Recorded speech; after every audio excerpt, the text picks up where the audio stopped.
The title today is Hold It as a Possibility. I don't know where I came up with that phrase, if I made it up or if I heard it from someone else, but I just share that with clients all the time.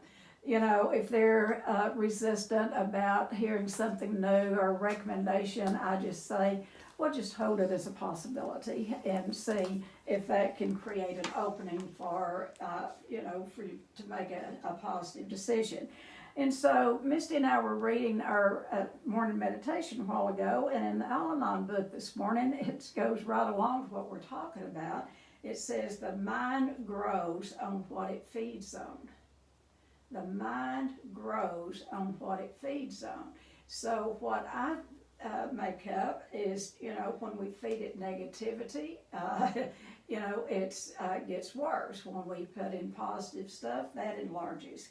So, we went through a phase many years and years ago about positive thinking, and there were therapists, and there were gurus, and there were speakers going all around the country talking about positive thinking.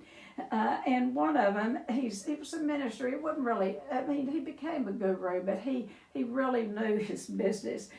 Norman Vincent Peale. I don't know if any of you remember him and did any of his readings. I remember, and I've told this story on here before, that you have to really pay attention to what's going on around you, because your lessons, our lessons are our life lessons around us. And so I was about 10 years old, and I had driven Mother to a doctor's appointment, of course. That's tongue-in-cheek criticism, but anyway, while I was out in the waiting room, I picked up this little pamphlet, and it was Norman Vincent Peale. I just now remembered it. I've shared that story many times. But what it said, the little article said, 3 things that we need to be happy. And I was 10 years of age, and I wrote that down, and I have held on to that for all of my life.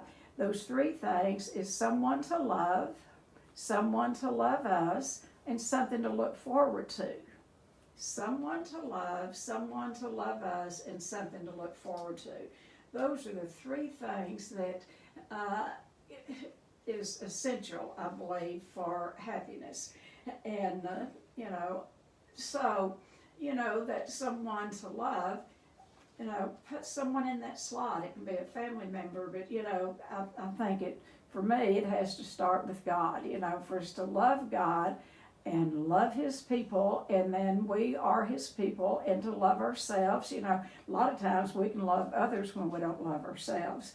So anyway, I just wanted to share that with you, and because as a little kid, I wrote that down, and I would plan little things for me to look forward to.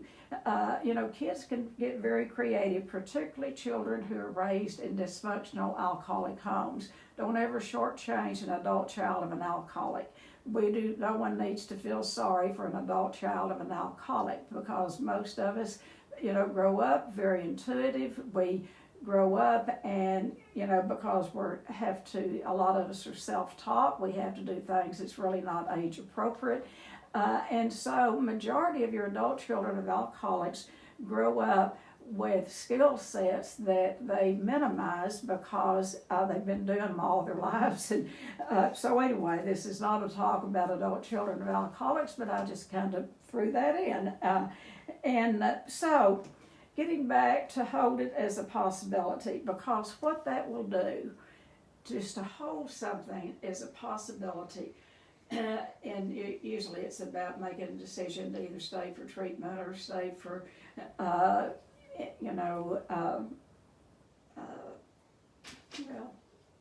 to an intensive. To either stay for treatment if they're in an intensive, or when they're in treatment, if they need. We don't recommend for everyone to stay well, I can't even think of it. What is the after inpatient treatment? Sober living, transition. Sober living, yeah. When we recommend that, for people to stay, maybe 30 days, 60 days prior, after inpatient treatment. It's because they need it. It's not because we just dream that up. And so I usually start with, well, just hold it as a possibility. And then, do your homework and see if that's possible. It's something that you want to do. So when we do that, it can create an opening for change. And simply put, possibility thinking is the willingness to see possibilities everywhere. When you have that possibility thinking, what it is your eyes can be open and you will see possibilities everywhere you are. Now, I had worn my kids out with my possibility thinking in the early days. I would get excited about what we could do at Shades, and we could do this and we could do that, and we've done a lot of them. But you can be a dreamer and think up possibilities, but you got to do the footwork with the dream. You got to put the action with the dream. And so, we're coming out of a year and a half of, I guess it's about a year and a half of darkness. The pandemic is still on us, folks. I was seeing the news last night where the disease, the virus is increasing in lots of states, and it's mostly the states that refuse to, for everyone to take the vaccine. But anyway, nevertheless, it's not as dark as it was. We are coming out of the pandemic. And so for a year and a half, I think most people had just kind of sat stagnant, a lot of us, not knowing what to do. We were, holed up in our homes. We couldn't do a lot. And I think dreams, some of them kind of dried up. Weddings were postponed, celebrations were postponed, funerals were postponed. Funerals is a celebration, particularly if the person is, has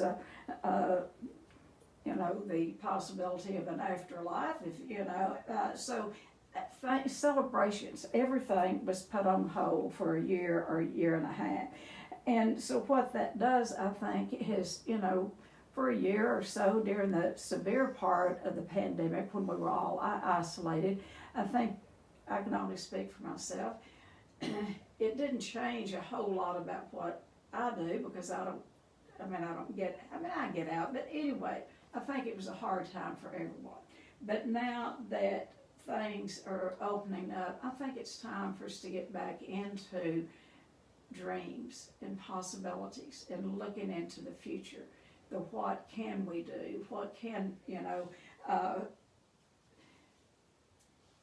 we do, to make our life better and our family's life and our community and the world at large. But there's things that keep us from doing that. There's roadblocks that keep us from having those feelings of possibility. And that's what I want to look at. What is getting in your way of doing the things that you want to do, the possibilities in your life? I don't care what age you are, there are wonderful possibilities in your life or our lives that we can do. And so one of the things, the first thing is staying in that negative life stance, to just stay in that negativity. Woe is me. Can any of you identify with staying in that negativity? Shake your head if you identify. And you can get into that, and once you get into it, it's hard to get yourself out of it. And what we do is we look at the world through negative lens. And I will tell you, this is the law of prosperity thinking. It's really a law of that what you see, what we put out there in the universe, when we see negativity, guess what we get back? You get back whatever you put out there. So if you are living in doom and gloom and negativity and woe is me and life is horrible, guess what? That's going to come right back to you, right back to you. And if you can create just a little opening for the possibility of some positive thinking, you're going to get that back. It doesn't work any other way. Whatever you put out there, you're going to get back. And so we have a choice. We can either choose to live in negativity, or we can choose to tweak our brain. Our brain is the most magnificent computer that God ever made. It wants to work for us. Do y'all know that? This works, but we got to put in something worthwhile in there for it to work, or not. You know, you put in negative stuff in a computer, and that's exactly what you're going to get back from all sides. So it's the same way with our brain. So it is about getting out of that negative life stance, you know, just living in a negative frame of mind. And another thing, second thing is dead ends is when we get stuck and feel like that there's no way out. You know, maybe you have a marriage that you feel stuck in that is not working. Or maybe you have a job that you feel stuck in, that it's not working. Maybe you don't have a job. Maybe that's where you're stuck. But that dead end is when you get into that negative thinking, what you're going to find is roadblocks. You're going to find a dead end. And the solution to that is you've got to change the momentum. As long as you stay in that frame of reference of woe is me, like in relationships. I love working with couples, you know, and they don't come to us in the best of shape. They do not get here, you know, wanting to rave about the other, you know, their spouse's good traits and good qualities. By the time they get to us, there's usually the relationship has hit a dead end. And this can be with children and parents, or it can, you know, it doesn't have to be just coupleships, but I'm talking about coupleships now. And one of the things that I love to do is, you know, the couple will be sitting there, the man half the time doesn't want to be there, and he's there because the wife is dragging him, you know, out to see us or whatever, or he's come for her family week and, you know, comes in kind of stopping around, not really wanting to be there, and he's over there kind of sulking, and here's the wife a lot of times over here crying because whatever the scenario. And what I like to do is I like to take them back, and I'll say, let's go back to when y'all met. Were you teenagers? Did you go to school together? When did y'all first meet? And, you know, I'll ask him, what'd you see in her? What did you see in your sweet thing? And when you start talking about the positive and get them to remembering about what attracted them to their spouse in the first place, their whole demeanor changes, everything. And then they'll might be, you know, even get to laughing. He might say, well, she chased me until I let her catch me. Or, you know, I mean, they'll start kind of joking back and forth. And immediately that atmosphere has changed, immediately. And yes, there can be problems in a coupleship, but if you dive into all of their negativity and join them in the negativity, you'll be down up under the table with them at the end of the session. And so, you know, when working with people, it's, you know, and we do dive into the negativity, by the way. We do dive into that core pain with it. But at some point, you've got to pull out of that core pain and begin to see the good stuff in life and the possibilities of how your life can be today. And so when those dead ends face you, you know, where like, what am I going to do now? There's nothing to do. The momentum has to change. And it doesn't take a whole lot of your part to change that momentum. Tweak it a little bit. Do something different. And, you know, I know just about every one of you on here, many of you I've worked with or we've worked with here at Shades. I know your struggles. I know the pain of your past. And I am not in any way saying just jump over that pain and get into this possibility. I'm not saying that. And there's a part of me that's saying at some point you're going to have to. We go back and we look at the past, and we do the work around whatever happened to us in our past. You know, whether it's sexual abuse, emotional abuse, spiritual, intellectual, whatever that abuse was that you received as a child, you must do your work. You must do that work. But at some point, we're going to have to bring ourselves up. You have to look at the past and say, you know, that shouldn't have happened. And I see a little doggy right there. That shouldn't have happened to that puppy dog, let alone a kid. But at some point, we've got to say, so what? Those people that harmed me as a child, they were sick people. And as long as we stay engaged and replay over and over and over and over and over and over what they did to us, we are allowing them to live rent-free in our brain, and we're allowing them to re-abuse us over and over and over. And so then not only do you have an abuser in the past, maybe you have more than one abuser. Now you have joined with them and you began to abuse yourself. Have any of y'all done that? Do you ever abuse yourself? And how we abuse ourselves is by our negative thinking, by getting into an addiction. Well, I feel bad about myself, you know, something to eat. I've got something in there in that refrigerator that will make me feel better, or a drink or a drug. You know, that's how addicts' brains work. You know, when that emotional pain comes up, our brain says, you don't have to feel like this. Go get your substance. So that's why people, addicts, people in recovery, have to guard against negative thinking much more than whatever a normal person is. Because if we stay in that negative thinking, it will get us back to the substance. So that the third thing is, and I've touched on a little bit, is shame.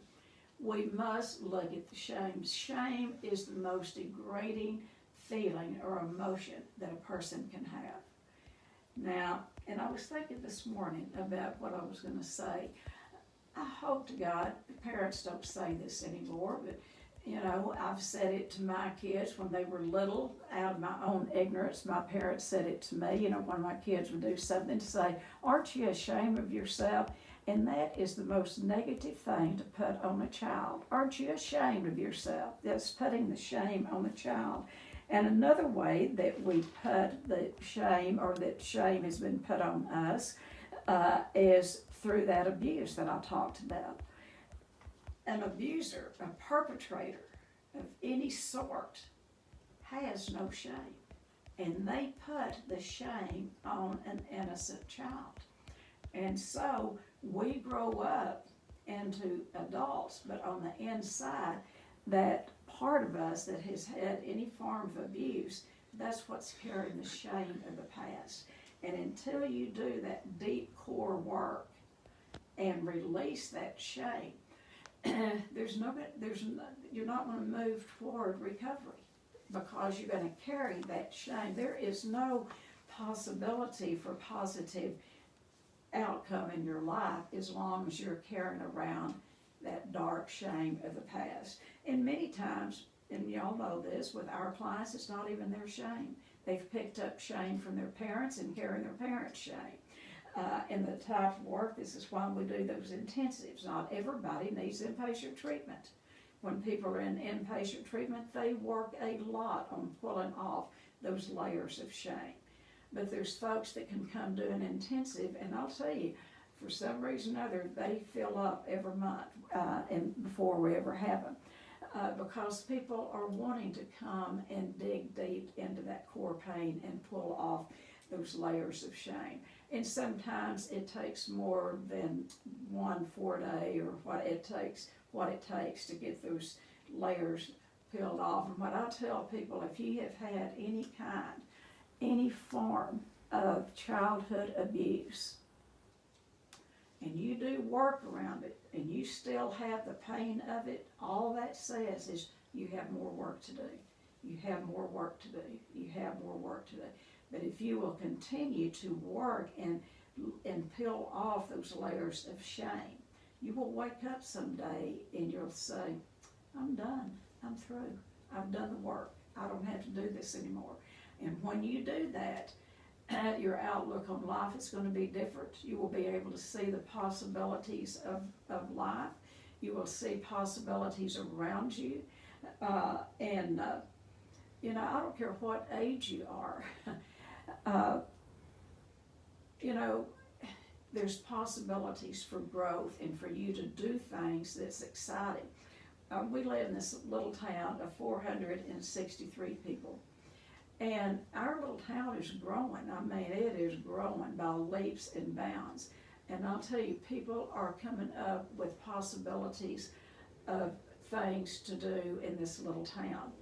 And it's exciting to sit back and watch, because I used to be kind of the leader of the pack of, well, we can do this, we can do that, and you know, and I'm on board for the changes, the good changes, and I can, you know, get excited about the possibilities of what's happening in our little town. The good news today, and my kids like this, that I don't have to be leading the pack. You know, I don't have to be the one to bring about all of the possibilities, but I certainly am going to enjoy being a part of it.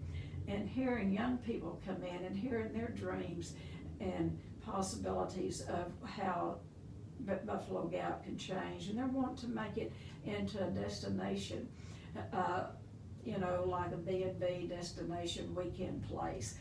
Even the Dallas Morning News, you know, did a big article about Buffalo Gap. And in their Dallas magazine came out with a big article about how Buffalo Gap is going to become the new Marfa. I don't know if y'all know about Marfa, Texas, but anyway, it is the place for high dollar people to go for vacation. But anyway, getting back to what blocks us off of the sunlight of God's Spirit is carried shame. We have worked with people that have, are young people, but that have had families that were in the Holocaust. And we've had them come in here with a load on their back that you can look at them and almost see the stacks of generations that they're carrying on their shoulders. Now, no one talks about what they're carrying. What they talk about is the stories of the darkness. Those stories are passed down to generation to generation. I don't care what your family has gone through, if they continue to talk about, you know, the Depression. I lived with parents that lived through the Depression. And when I was a little kid, I thought the Depression was like the devil and it was going to get us at any time. You know, kids make up things. I thought when they said the Depression, that bad Depression, you know, about in the 1930s when the stock market fell, the banks were, you know, so I grew up thinking, oh, at any time the old devil's going to come get us, and I thought it was called the Depression. So kids make up, you know, what we hear from our parents. And, you know, but as a young child at age 8, I looked around. I was a very intuitive kid, and I looked around and I thought, I don't want to live like this. I'm not going to live like my parents. I don't know what it's going to look like, and I thought that at 8, 9, 10, 12, 13, 14, all of my growing up years. And things in my family did not get any better. They got much worse.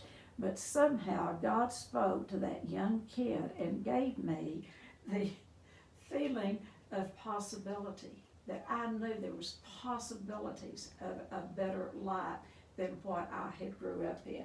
And so that is what I hope to teach other people. And sometimes, you know, people come to Shades and they think we just dwell on the negative. No, we don't. We take you back to look at your past so you can leave it there and you can, you know, bring it up today and see and live in the sunlight of the Spirit and in the possibilities of today.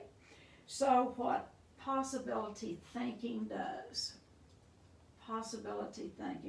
what it does, it gives us hope for the future. Do any of you want hope for the future? If you don't, just stay in your negative thinking and you will not have much hope for the future. Just keep doing what you've always done, and you'll get what you've always got. And so, one of the things that, I used to do what we call breaking free weekends. They started at noon on Friday and ended at noon on Sunday. And we did what it was called breaking free from codependency. And I haven't done one in years because I got to doing the intensives. But I'm thinking about bringing back the breaking frees, because when people have done a 4-day, maybe they've done IRT, they've been here for intensive, they've done 4 days, and they still have a piece of work to do. So what I'm going to do, and I've said it before, but I'm really going to do this, if I can figure out a weekend, I'm going to put on the calendar and start doing some breaking free weekends. And what that is a person has one thing that they want to work on, and it works better for people. I won't take anyone new in a breaking free. It's going to have to be people that have gone through IRT or have done a 4-day, that you are on your path, on the journey of getting free. But you're up against something else, and it may be the same thing. Like I said, it takes a long time to break free from sometimes the problems of the past, particularly depending on what type of abuse that you had. And so I'm going to make a commitment that I'm going to start putting on the calendar probably once a quarter to do a breaking free weekend. And then I like that because then people can come in, they will have an idea of what they want to work on. They come in, and it may change after they get here, but they have an idea of the burden that they have or what they want to, I'll say leave your crap in Buffalo Gap. And so it's about what they want to leave here and clear some of that away. So that's what I'm hoping to do, and what you can do when you clear away, that shame and that what we're carrying, that family baggage that we carry around. When you clear some of that away, what it does, it creates opportunities for options. I love options, and I like for people, when they just get stuck, they don't know what to do, I say, okay, come up with 3 options. Let's think of 3 options. And then you think about this option and the consequence that will come if you choose this one. And then choose another one, and then choose it, and always see what the consequence is going to be. And then go back and see, what are you going to gain by this option? And pick the option that is the most beneficial to you. And it may not be the most beneficial to other people around you. But when we, if you can save one person, if one person gets better in the family, you may not be, when you work with one, you work with the whole family, because it is the enthusiasm of recovery and the enthusiasm of possibilities of change, and seeing what your options are, that you don't have to stay stuck. You don't have to, get in that dead end place that, woe is me, nothing is working. When you begin to change and see those possibilities of a future, and the future can be in the next 30 minutes, like, this is just me. If I could spend my entire life out in my yard working, now I don't have time to do that because I'm back working full time, but Saturday and Sunday I worked. I was counting, if I paid my yard kid $10 an hour to do the things that I did over the weekend, I would have made about $165, because I worked about 16, 17 hours over the weekend. Now that thrills my heart. Now my kids walk through and they worry about me, Mother, you're working too hard, and they get concerned about me. But I'm not. I know what my limits are. I know when to stop. But nothing brings me joy like working out in my yard. And so at every opportunity, I create a possibility for me to get myself out there in that yard and see what's growing, see what needs to be trimmed back, see what's dead. Stuff dies.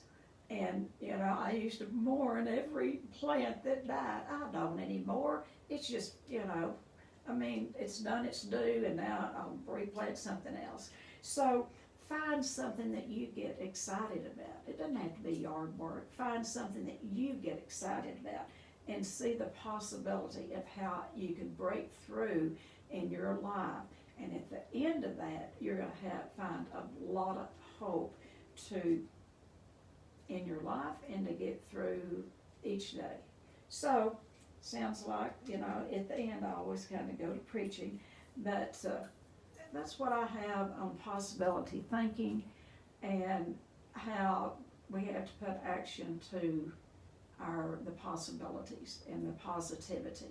You can't just sit around and think.